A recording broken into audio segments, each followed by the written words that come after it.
Aziz vatandoshlar, dunyo o'zbeklari o'z teledasturlarini O'zbekiston poytaxti Toshkent shahridan turib yana davom ettiradi. Mehribon va rahimli Alloh nomi bilan bismillah deb bugungi dasturimizni boshlaymiz. Assalomu alaykum. Bugungi dasturimizda biz butun dunyoni larzaga solib turgan Eron voqeasiga to'xtalamiz. Hozir hammamiz anglab turibmiz. Eron oliy rahnamosi, diniy rahnamosi Ali Xomeyniy qattiq turibdi. Eron xalqini ko'chaga chiqqanlarni provokatorlar deb aytayapti. U nimasiga ishonyapti? Bilmadim. Hokimiyat o'z o'rnida yig'ilishlar qilyapti. Hukumat a'zolari kabinetda o'tiribdi. Demak, ularni yaxshilab qo'riqlayaptilar. Ular mustahkam idoralarida bemalol xalqqa qarshi chaqiriqlar gapiryapti. Nima bu Xomeyniy nimaga ishonyapti? Demak, ularda saroylar shu qadar yaxshi qo'riqlanganmi? Nimaga ular mana bugun 10 kun, 12 emas, 13 yo 14-oqshom xalq juda ko'p joylarda egallab oldi, lekin Eron Islom Respublikasini hukumat koridorlarida sukunat va xotirjamlik hukmron ekanligini biz qanday tushunishimiz kerak? Ular kimga, qaysi kuchlarga ishonmoqdalar? Xalq, millionlab xalq ko'chaga chiqib ketgan, 4 ta shahar ularni qo'liga o'tgan, 200 dan ziyod otib o'ldirilgan namoyishchilar. Trump aytdi, agar odamlarni otsa men bosib kiraman dedi.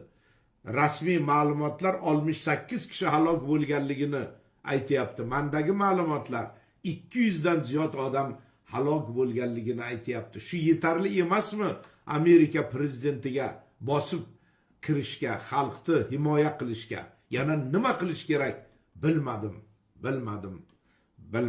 Demak, Erondagi vaziyat juda og'ir va murakkabligicha qolmoqda degan fikr bilan Eron haqidagi suhbatimizni yakunlab O'zbekiston ijtimoiy siyosiy hayotiga o'tamiz.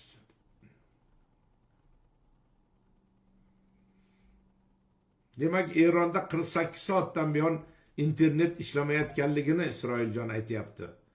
Eron hukumati 48 soat oldin, demak 2 sutka oldin mamlakatda internetga kirishni cheklagan.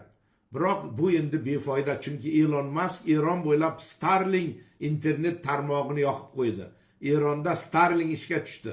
Namoyishchilar Trump va Elon Muskga internet uchun minnatdorchilik bildirmoqdalar. Mana yangiliklar, qarang. Internetni yo'q qildi hukumat, lekin Elon Musk o'zini Starlink degan internet tarmog'ini yoqib qo'yibdi. Bu degani istagan odam telefonini ochib Starlinkga kirsa internet bor. Ana hukumat sharmanda bo'ldi. Qarang, internetni yoqib qo'ydi. Eron armiyasi mamlakatdagi norozilik namoyishlarini bostirishga, qo'shilishga tayyorligini bildirdi. Endi xudo uradi. Agar Eron armiyasi mamlakatdagi norozilik namoyishlarini bostirish uchun tashlansa, bu juda og'ir va yomon oqibatlarga olib keladi. Eron armiyasini generallari es hushingizni yig'ib oling. Bunday qilmang. Bu hokimiyatni himoya qilmang. Ruhoniy, aqldan ozgan chollar aytganini qilmang. Xalqni kuch bilan, qon bilan bostirish yaxshi oqibatlarni olib kelmaydi. Demak, Eron armiyasi 28-dekabrdan buyon mamlakat bo'ylab davom etayotgan ommaviy norozilik namoyishlari 13 kun bo'ldi. Ana shu namoyishlarni bostirishda ishtirok etishga tayyor ekanini e'lon qildi. Harbiylar milliy manfaatlar, strategik infratuzilma va davlat mulkini qat'iy himoya qilishni ta'kidlab, tartibsizliklarda Isroil va terrorchi guruhlarni aybladi. Hozirgacha namoyishlarni tarqatishda faqat politsiya va harbiylashtirilgan tuzilmalar qatnashib kelgan edi, deya yozmoqda The Wall Street Journal dastlab iqtisodiy muammolarni hal qilish talablari bilan boshlangan noroziliklar keyinchalik teokratik rejimni tugatish chaqiriqlariga aylandi. Huquqni himoya qiluvchi tashkiloti ma'lumotlariga ko'ra kamida 65 kishi halok bo'lgan. 2300 dan ortiq odam qo'lga olingan. Norozilik aksiyalari esa mamlakatning 180 ta shahrida bo'lib o'tgan. Halok bo'lganlarning aksariyati namoyishchilar ishtirokchilaridir. Time nashrining manbalariga tayanib xabar berishicha, namoyishlarda 200 dan ortiq inson halok bo'lgan. Mani gapim.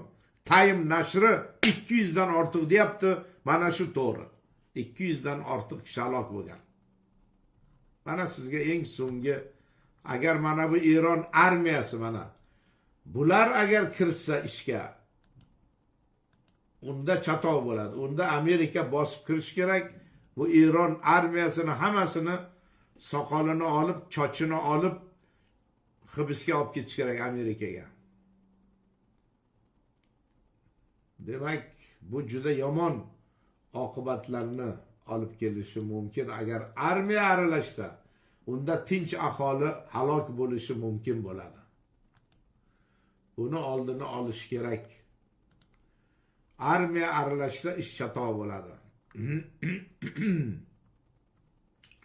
Demak, Eronda internet 2 kundan buyon ishlamayapti, lekin Starlinkni yoqib qo'yibdi.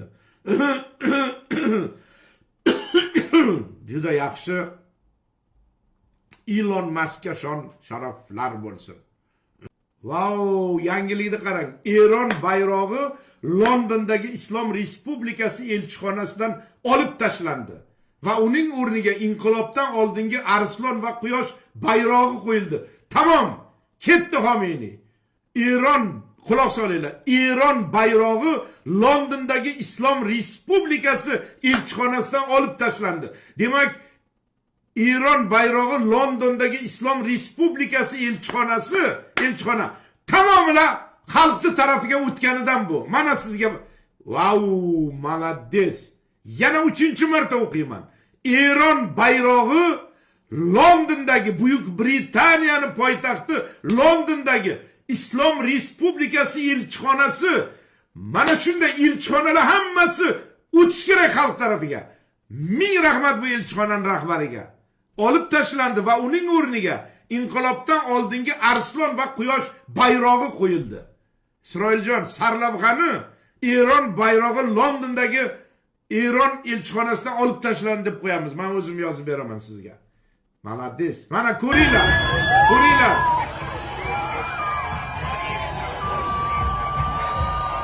Voy, malades. Bor ekansizlar u.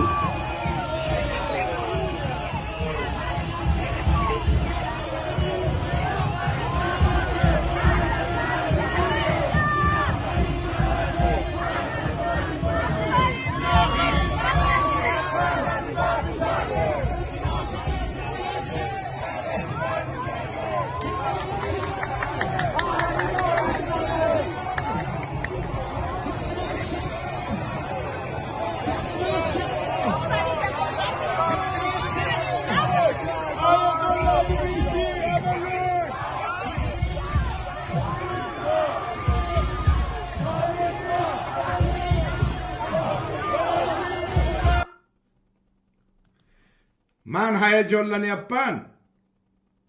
Sizlar bilinglar. Mana shu voqea Buyuk Britaniyada Eron Islom Respublikasini elchixonasi xalq tarafiga o'tganini dalolati bu. Bu degani tamom bo'ldi Eron. Xalq g'alaba qildi. Bo'lmasa elchixona hech qachon elchi Oyatulloh Xomeynining yuziga oyoq qo'ymasdi. Elchiga Eron qahramoni unvonini berish kerak. Ming rahmat. Mana endi ertaga Amerikani elchixonasi shunday qilish kerak. Aslida Amerika kecha qilish kerak edi bu ishni. Amerikadagi elchixona. Butun dunyoning elchixonalari bayroqlarni almashtiringlar.